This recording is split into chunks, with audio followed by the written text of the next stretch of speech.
All right, so we're diving into self-control today.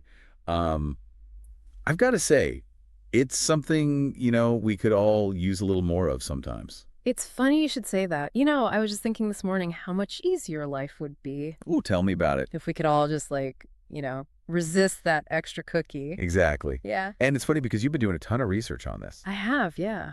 A lot of interesting stuff out there about it. And it seems like it's not just about like willpower, Right. right?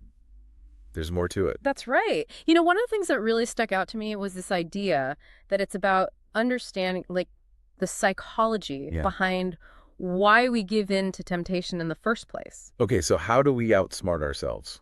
Spill the secrets. Well, one of the first things a lot of these sources mentioned was the importance of setting clear goals. Okay, that makes sense.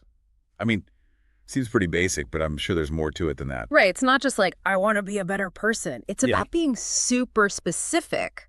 Yeah, like No. I want to eat 5 servings of vegetables every day. Or Exactly. Something measurable, something concrete. And one of the sources actually talked about this thing called the Zeigarnik effect. wait, what now? The Zeigarnik effect, it's this psychological principle that basically says our brains hate unfinished business. Okay. We crave closure. So when you set a clear goal, it's like you're tapping into that natural desire to tie up loose ends. So if you don't have that clear goal, it's kind of like you're just drifting along, right? Really good. No wonder it's hard to stay motivated. Exactly. Without that clear target, it's easy to get lost in the weeds.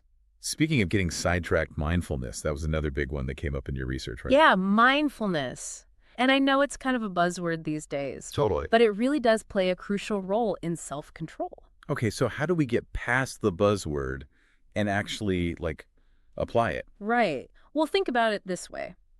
How often are you doing something like eating and you're not even really thinking about it? You're just on autopilot. Oh my gosh, all the time.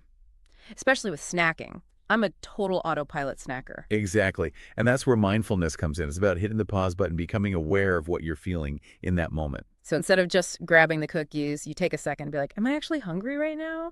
Or am I just stressed? You got it. You're bringing that awareness to your actions. And that awareness, that's where self-control kicks in. Okay, yeah. That makes sense. Like Yeah. you're interrupting that automatic response. Precisely.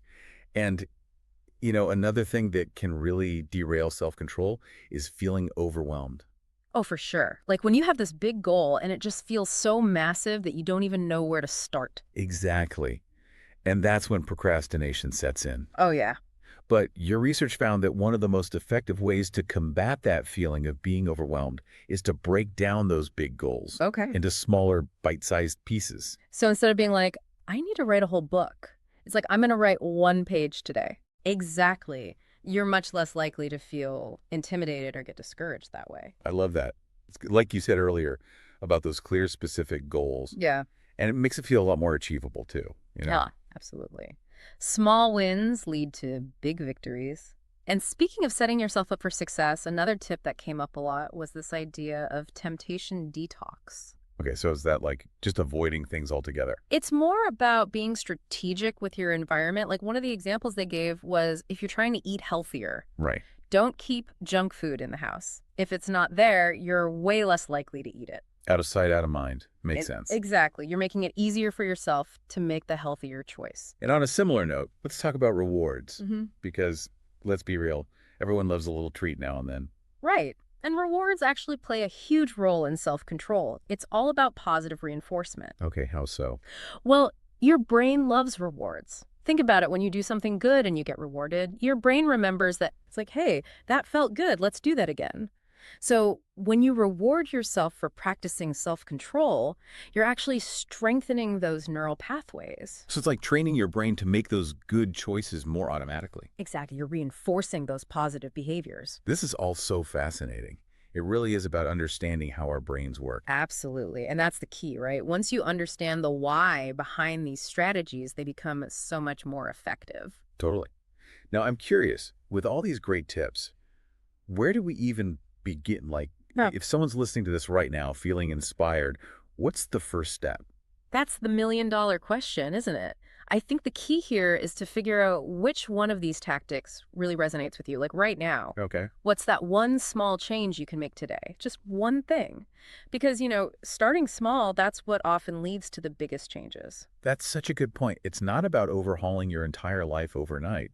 It's about those small, consistent steps. Exactly. It's about figuring out what works for you and building from there. That's amazing advice. Thanks for sharing your expertise with us. And for all you listeners out there, we hope this deep dive has given you some actionable insights into how to unlock your self-control. Until next time. See you then.